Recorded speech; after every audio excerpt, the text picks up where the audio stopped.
मौजूदा वक्त की सियासत सियासी दलों के अभियान पर टिकसी गई है। चाहे फिर भाजपा का अभियान हो या कांग्रेस का कैंपेन, दोनों राजनीतिक दल अभियान के जरिए आगामी विधानसभा चुनाव के लिए तैयारियों को धार देने में जुटे हुए हैं। कांग्रेस की बात की जाए तो एक बार फिर पीसीसी चीफ कमलनाथ ने खुद मोर्चा संभाल लिया है। आगामी कार्यक्रमों की रूपरेखा बन गई है और इस महीने कांग्रेस के अलग अलग कई कार्यक्रम अलग अलग क्षेत्रों में होने हैं।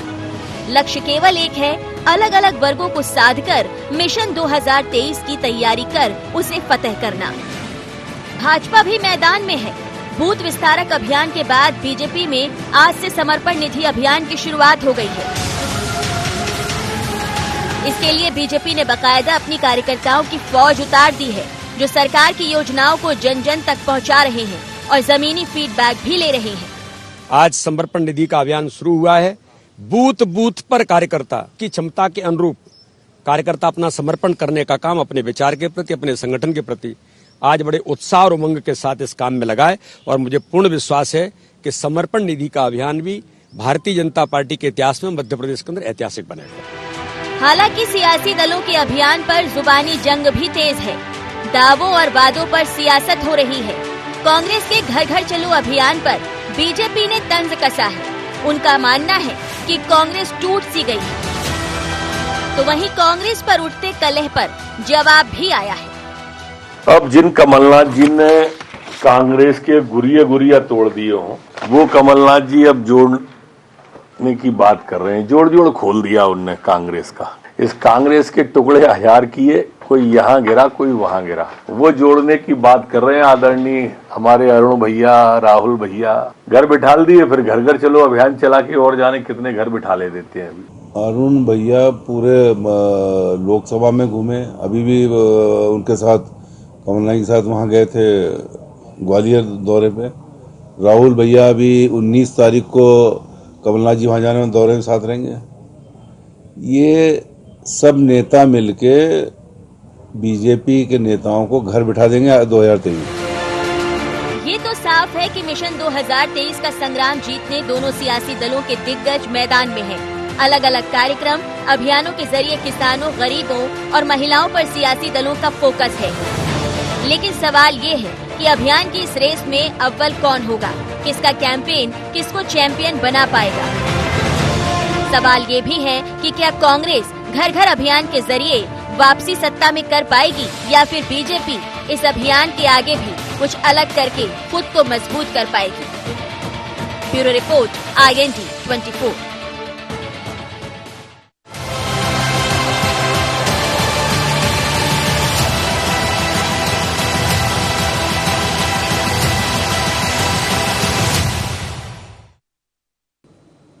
नमस्कार, IND एजेंडा प्लान पर घमासान में आपका स्वागत है। मैं हूं आपके साथ नवीन पुरोहित। चर्चा को विस्तार देंगे उसके पहले IND एजेंडा के मुख्य बिंदुओं की तरफ एक निगाह डालते हैं।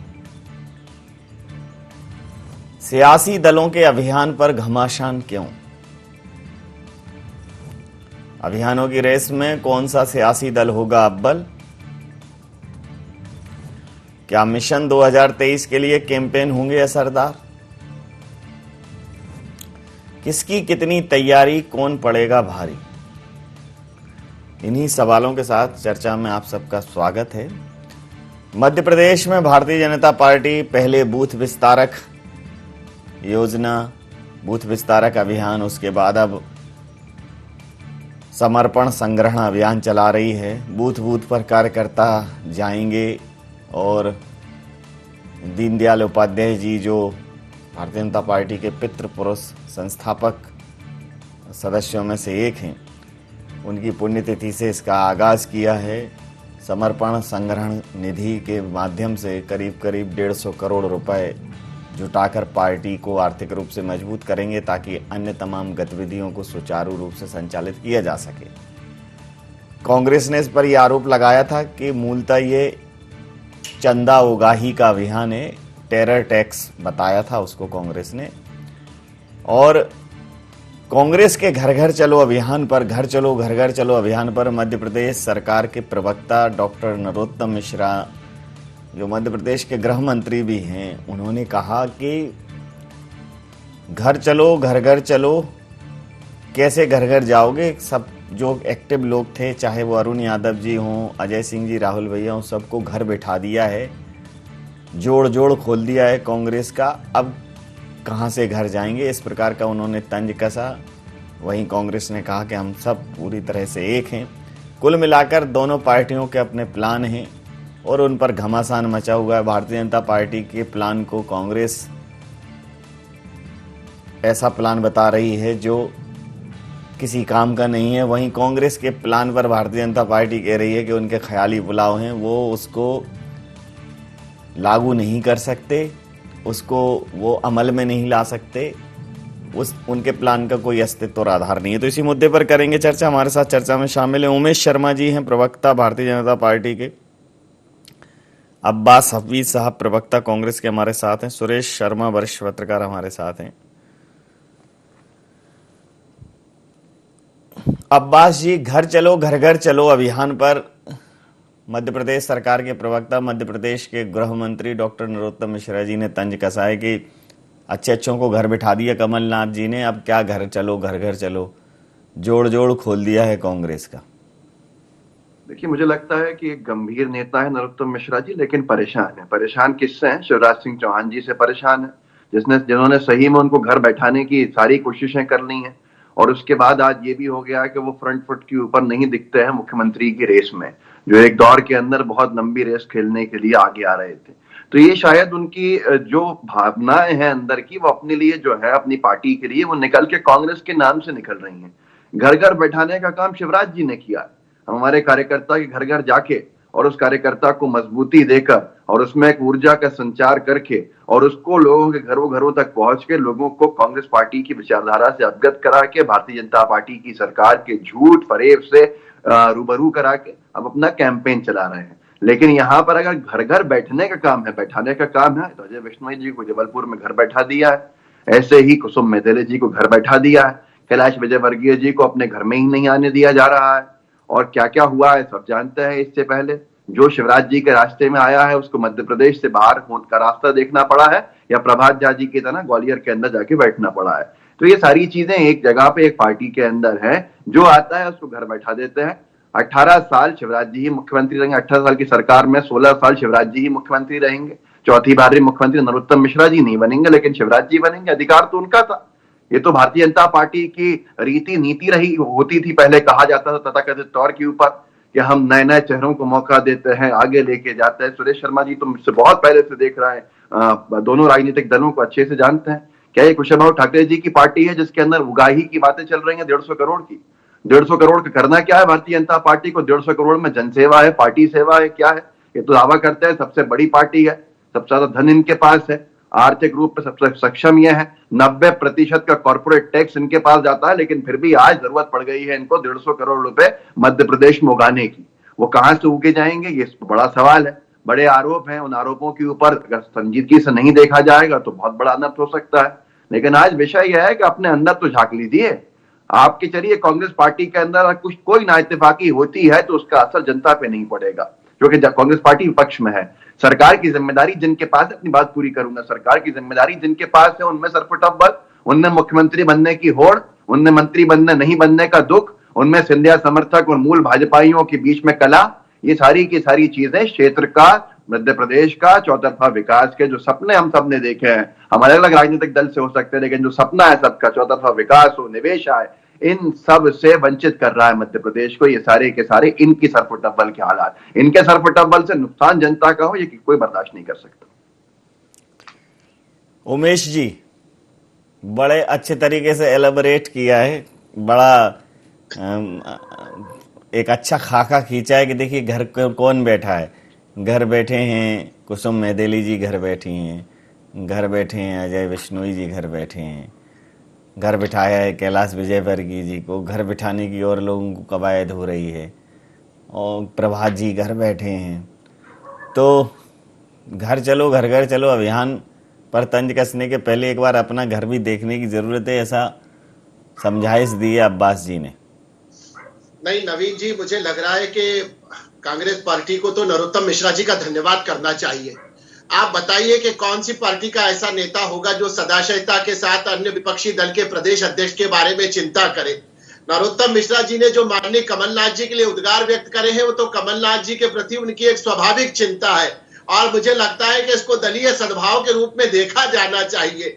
एक ऐसे नेता जिन्होंने अपने कर्तव्य से सरकार बनाई थी और अपने ही लोगों के लाक्षागृह का शिकार हो गए, अपने ही लोगों के षड्यंत्रों में घिर के वो सरकार 15 महीने में धराशायी हो गई।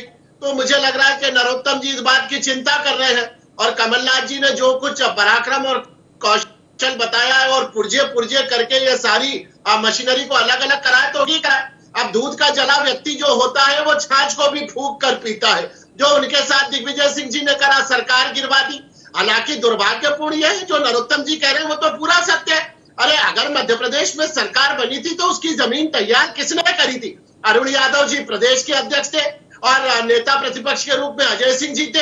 इन दोनों नौजवान चेहरों ने मिलकर मध्य प्रदेश के अंदर कांग्रेस की सरकार बनवाई और आप देखिए कि फिर दिग्विजय सिंह जी ने सरकार गिरवा दी। अब कमलनाथ जी पुर्जे पुर्जे अलग नहीं करे तो क्या करे?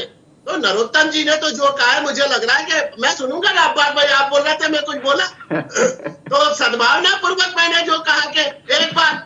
अब दूसरा दो बातें जो अब्बास भाई ने कही है, एक तो बात उन्होंने ये कही है कि 150 करोड़ की क्या आवश्यकता है। हम 150 करोड़ कोई बाजार से मांगने नहीं जा रहे, भारतीय जनता पार्टी का कार्यकर्ता करेगा। अरे अब्बास भाई ये प्रदेश निधि जिस समय शुरू हुई थी ना 50 रुपए से शुरू हुई थी। जब कुशाभाऊ ठाकरे जी ये संकल्पना लाए थे तब इसको प्रदेश निधि कहा जाता था, बाद में 100 रुपए हुआ, फिर 150 हुआ और आज ये आजीवन निधि का जो संकल्पना है ये 1000 रुपए न्यूनतम करा गया और ये भारतीय जनता पार्टी अपने कार्यकर्ताओं से संग्रहित करती है। जिस कार्यकर्ता की जितनी क्षमता होती है, ये बिरला राजनीतिक दल है, इसके भाव को समझना बड़ा मुश्किल होता है और आपको ये समर्पण की भाषा समझ नहीं आएगी, भाव समझ नहीं आएगा। आपके कांग्रेस पार्टी को क्या भाव और भाषा समझ में आती है? सरेंडर की भाषा समझ में आती है। समर्पण निधि आपके लिए असहज करने वाला विषय है। सरेंडर राशि समझ में आती है। मेघलानी जी सरेंडर करते, प्रवीण कक्कड़ सरेंडर करते, तो ये जो छापों में सरेंडर करा जाता है ये भाषा आपको समझ आती है। ये समर्पण निधि का पुनित भाव समझ नहीं आएगा। और आखिरी बात, अब्बास जी का एक आखिरी प्रश्न, कैलाश विजयवर्गीय तो भारतीय जनता पार्टी के राष्ट्रीय महासचिव है, घर में बैठाने की कहां बात आ गई है? और 75 वर्ष का एक क्राइटेरिया तय करा गया था।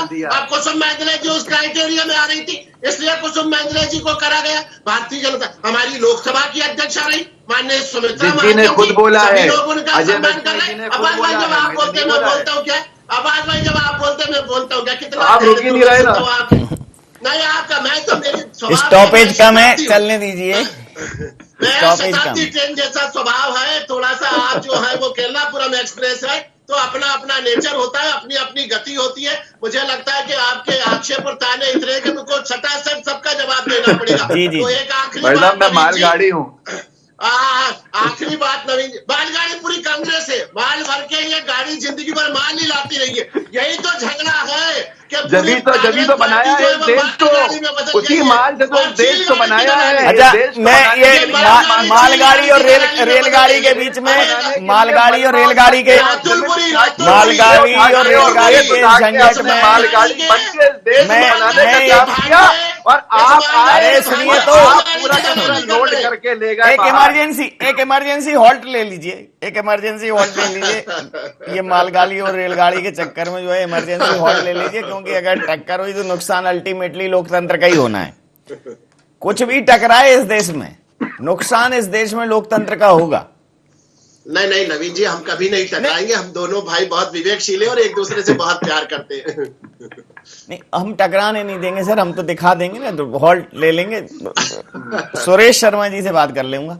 सुरेश जी, ये जो एक दूसरे के बयान, एक बूथ विस्तारक अभियान, फिर ये समर्पण संग्रहण निधि अभियान, कांग्रेस का भी एक बूथ 5 यूथ का एक परिकल्पना थी कांग्रेस की, उसके बाद घर चलो, घर घर चलो, तो दोनों पर एक दूसरे के जो योजनाएं हैं उन पर दोनों लोग तंज कस रहे हैं। भारतीय जनता पार्टी कह रही है कि सबको घर बैठा के घर घर चलो कर रहे हैं, और वो कह रहे हैं कि भाई इतना पैसा, ये चंदा उगाही, ये टेरर टैक्स, कुल मिलाकर प्लान जो हैं उन पर घमासान मचा हुआ है दोनों पार्टियों का। देखिए नवीन जी, सबसे पहले तो मैं रेलगाड़ी और मालगाड़ी वाले मुद्दे पर बोलना चाहता हूँ, और मैं जी, बस जी। केवल एक लाइन बोल के मूल मुद्दे पे आ जाऊंगा जी जी कि रेलगाड़ी और मालगाड़ी वालों को जनता का ध्यान रखना है, क्योंकि सवारियां बाहर खड़ी हैं, उनको भी बैठने का मौका दीजिए। जी क्योंकि हम भी आए हैं बोलने के लिए, और आप लोग रेलगाड़ी मालगाड़ी में रहे तो हम सवारियों को भी बोलने दीजिए। जी जी। तो दूसरा ये है कि जब भी कोई राजनीतिक पार्टी अपना कोई प्रोग्राम लेकर के आती है तो दूसरी राजनीतिक पार्टी उस प्रोग्राम के पैनेपन को खत्म करने के लिए इसी प्रकार के आरोप लगाती है कि ये जो है धन संग्रह हो रहा है तो टेरर टैक्स है और इस पैसे का क्या करेंगे, और इधर जो है दूसरे आरोप लगते हैं कि पैसा इतना इकट्ठा कर लिया कि आपको सरेंडर पड़ता है, आपको जो है वहां छापा पड़ता है तो 10 जनपद तक पहुंचने जैसी बातें होती हैं। ये सारी चीजों के आरोप प्रत्यारोप रहते हैं, और उसमें मेरे जैसा व्यक्ति ये कहता है कि यदि आपके पास प्रामाणिकता है तो आप उसके बारे में कार्रवाई करिए। क्योंकि मुझे ये जानकारी है कि शिवराज जी की सरकार बनने के बाद ये जो है आयकर विभाग की तरफ से संदेश आया था कि जो पैसे के लेन देन के संबंध में बातें आई थी उन पर आप एक्शन ले सकते हैं, तो एक्शन नहीं लिया गया। तो आप एक्शन नहीं लेते हो, इसका मतलब ये हो गया कि आप जो आरोप लगा रहे हो वो जनता कितना विश्वास करे और कितना नहीं करे। और यदि आप एक्शन नहीं ले रहे हो तो ये भी दूसरा एक पक्ष बनता है कि आप जो है राजनीतिक रूप से आपके बीच में साठगांठ है, संबंध है, मित्रता है, कि आप एक दूसरे को कटघरे में खड़ा करना केवल बयान तक सीमित रखते हो, कानूनी दृष्टिकोण से नहीं रखते हो। ये बातें बिल्कुल स्पष्ट हो जाती हैं। जहां तक समर्पण निधि का प्रश्न है तो मैं ये घटना को जब इसकी स्थापना भाजपा की हुई थी, या कह सकते हैं जनसंघ के जमाने से ही ये प्रथा चली आ रही प्रथा है अब ये, क्योंकि ये बात सच है कि आज भारतीय जनता पार्टी सरकार में है।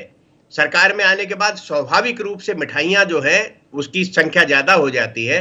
तो ऐसे में कार्यकर्ताओं से आज फिर जरूरत है क्या इस प्रकार की समर्पण राशि लेने की? क्या हम कार्यकर्ता को जोड़ने का तरीका केवल समर्पण से, उसकी भावनाओं का, या आप उनके अदर इन्वॉल्वमेंट के रूप में भी लेना चाहते हैं कि भाई आप उन्हें सत्ता में भागीदारी दीजिए, आप उन्हें संगठन में भागीदारी दीजिए, तो आप उनको काम, अब आप उनके सामने योजना रख करके कि अब आप वहां जाइए, अब आप जो है बूथ विस्तारक योजना का आपने बहुत बढ़िया चर्चा करी है नवीन जी, मैं उसके बारे में 2 लाइन जरूर कहना चाहूंगा। ये बूथ विस्तारक योजना जो है ये बहुत बड़ी योजना है, लेकिन इसका एक बिंदु जो है वो कभी चर्चा में नहीं आया जो मैं लाना चाहता हूं। वो ये है कि भाजपा विधायक के माध्यम से और बीएलए और बूथ का सचिव और अध्यक्ष ये नियुक्त करती थी। पन्ना प्रमुख भी विधायक ही नियुक्त करता था मेरे क्षेत्र में, लेकिन जब विधायक का टिकट कट जाता था तो ये सारे के सारे विधायक के साथ चले जाते थे और भाजपा को काम करने में समस्या आती थी। अब उन्होंने सारे उनको डिजिटल कर दिया, सारे लोगों के इनके पास मोबाइल नंबर आ गए, और उन 4 लोगों को ये भाजपा अपना आई कार्ड दे रही है। तो उससे उसकी लॉयल्टी जो है वो पार्टी मुख्यालय से हो जाएगी, विधायक से नहीं रहेगी। ये पार्टी संगठन की एक बहुत अच्छी योजना भी कह सकते हैं, और एक ऐसी योजना भी हो सकती है कि कार्यकर्ता को आई कार्ड देने की बजाय केवल 4 लोगों को आई कार्ड दिए जाएंगे। तो ये एक ऐसा इनका कार्यक्रम है जिसके अंदर कार्यकर्ताओं में भेद भी है और कार्यकर्ताओं को जोड़ने की योजना भी है। जी अब्बास जी अब कर लीजिए। नहीं देखिए, मैं तो अपनी बात कहूंगा, और नहीं, कुछ भी लोड अनलोड करना हो तो कर सकते हैं, उनको बचाना आप अपनी मालगाड़ी में कुछ भी लोड अनलोड करना हो कर सकते हैं। मैं इतना कहूंगा नवीन जी कि अंतर है दोनों राजनीतिक दल में। एक राजनीतिक दल है जो अपने लोगों के पास जाने को मैं एक बात कहूँ, हालांकि मैं बड़े उसमें दबाव में कह रहा हूँ, लेकिन इसलिए बहुत ही सीधा नहीं कह पाऊंगा, लेकिन अंतर रत्ती भर नहीं है दोनों में। अब बोलो आप। तो देखिए, हम जनता के बीच में जा रहे हैं, और जनता के बीच में जनता की परेशानियों को उठाने जा रहे हैं। जन जागरण अभियान हमारा है, जनता के बीच में जाने का काम है हर एक क्षेत्र में, और उसको अपार जन समर्थन मिल रहा है। उसके बाद घर घर चलो भी यही है, बूथ के ऊपर जाने का, हमारे कार्यकर्ताओं को जोड़ने का हमारा लक्ष्य है। हर एक बूथ के ऊपर एक लंबी टीम बनाने का, पहले 5 युवाओं की, फिर उसको विस्तार देने का, ऐसा हर एक कार्यक्रम है हमारे। भारतीय जनता पार्टी जनता के बीच में जा नहीं सकती है। जाएंगे उमेश भाई तो जनता पूछेगी भैया पेट्रोल डीजल के दाम कम करा दो, आप क्या शराब के दाम कम करा रहे हो? हमारे घर में नहीं पीने वाले लेकिन पेट्रोल डीजल वाले हैं, मीठा तेल वाले हैं, इस तरह की सारी सामग्री जो है महंगी हो रही है, इस पर भी ध्यान दीजिए और हमारे बच्चों को रोजगार दीजिए। तो ये जनता के बीच में नहीं जा रहा है, ये कहाँ जा रहे हैं? ये अपने कार्यकर्ताओं के बीच में जा रहे हैं। कोई कार्यकर्ता भी निराश है, कार्यकर्ता कह रहा है हमने 20-20, 25-25 साल लगा दिए। उमेश जी की बात नहीं कर रहा, उमेश जी तो बड़े नेता हैं, 40-50 साल का उनका राजनीतिक जीवन है। आज उमेश जी की पीड़ा यही है, आज दूसरों को रेवड़ियां बट रही हैं। उमेश जी आज भी कार्यकर्ता बने हैं, मजबूती के साथ पक्ष रख रहे हैं और वही बीजेपी के ये हैं असली समर्पण वाले लोग। लेकिन आज समर्पण वालों को कुछ नहीं मिल रहा है, उनको मिल रहा है जिन्होंने आज के पास आके पैराशूट से लैंडिंग कर दी थी, उनको हर चीज बांट दी जाती है। समर्पण वालों को एक हमारे बहुत छोटे में गांव में सुनता था, बच्चे बड़े प्रसन्न होते थे, कहते थे बत्तू दिलाएंगे, बत्तू कुछ होता था वो वस्तु। तो आपके यहाँ समर्पण वालों को मिली बत्तू? हमारे सारे मंत्री समर्पण वाले और कहीं भी कोई समर्पण वाला होगा, समर्पण वालों को बत्तू नहीं मिलती। यहाँ पर ये नोट कर लो। और राजनीतिक दल के लोगों को लाकर बिना विधायक, आप तो अपने यहाँ के समर्पण वाले 4 गिना दो। आप तो अपने यहाँ पार्टी के प्रति समर्पण वाले 4 गिना दो। अरे आपके पास बैठते हैं रोज आके, आपके साथ डिबेट के अंदर बैठते हैं समर्पण वाले। अरे डिबेट के बाद जो अंदर चाय पे बैठते हैं, देखो क्या है, कितने मंत्री बने, हमारे कितने युवा मंत्री बने, सबसे युवा कैबिनेट मध्य प्रदेश में हुआ, सब समर्पण वाले थे। भारतीय जनता पार्टी ने तो आधा कैबिनेट जो जिनको नहीं पूछा। खैर ठीक है, अब देखिए अब आप क्या है, अब तो वो चले गए और मैं अपनी तरजीह दे दी। कई चीजें पता होने पर भी मेरे को लगता है कि बात अच्छी है तो उसकी 100 जगह चर्चा करें, और है बुरी तो दिल में रखें और उसे अच्छा करें। और मीडिया होने का मतलब ये नहीं होता कि हम जिसको पर्दा चाहिए उसको भी बेपर्दा करें। हालांकि इस समय पे नंगई का दौर चरम पर है, एक दूसरे की खूब लत्ता फजीती हो रही है। लेकिन मुझे पता है, या जो मेरे संज्ञान में जो पीड़ा दोनों तरफ के दलों ने गाई है, हम भी रोए हैं उनके समक्ष कि भाई समर्पण की जो बात है, समर्पण अब कहीं दूर की कौड़ी हो गई है। और जिस प्रकार का वर्तमान राजनीतिक परिदृश्य, समर्पण वालों को न इधर कुछ मिलता है न उधर मिलता है, लेकिन समर्पण से संग्रहण हो जाएगा, निधि बढ़ जाएगी, ये विधि ठीक अपनाई है। क्या कहेंगे शर्मा जी? नहीं नवीन जी, मुझे लग रहा है कि आपका अपना दृष्टिकोण है और मैं असहमति के बावजूद उसका अभिनंदन करता हूं, है ना। आप सिर्फ इसी पे करोगे आप स्क्रीन पे अभिनंदन, बाकी तो नहीं नवीन जी, मैं तो भीतर और बाहर एक जैसा। नहीं मैं बता रहा हूं, मैं इस बात से मैं इत्तेफाक रखता हूं।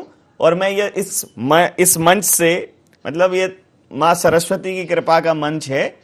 और जैसे अब्बास जी एक प्रखर वक्ता हैं कांग्रेस के, इसमें कोई दो राय नहीं कि जब आप चर्चा में होते हैं तो चर्चा का आनंद कई गुना बढ़ जाता है। और आपके जैसे महत्वपूर्ण लोगों को मुझे लगता है कि और भी महत्वपूर्ण जिम्मेदारियां और भी महत्वपूर्ण दायित्व दिए जा सकते हैं, इसमें कोई दो राय नहीं है। मतलब ये तो सिंपल ऑब्जर्वेशन है, कोई स्क्रीन देख के बता देगा, सुन के बता देगा। ऐसे अनेक लोग हैं जो पीछे पकड़े हुए हैं और नहीं, वो आपके तरफ भी हैं, उनमें से एक आप भी हो। नवीन जी ऐसा नहीं, नवीन जी धन्यवाद, आपका सदैव तो उमेश जी को मिलना चाहिए, हमारा कहना नहीं। वो तो आपकी सरकार आई थी तब आपको क्या मिला, तब भी आप यही कर रहे थे।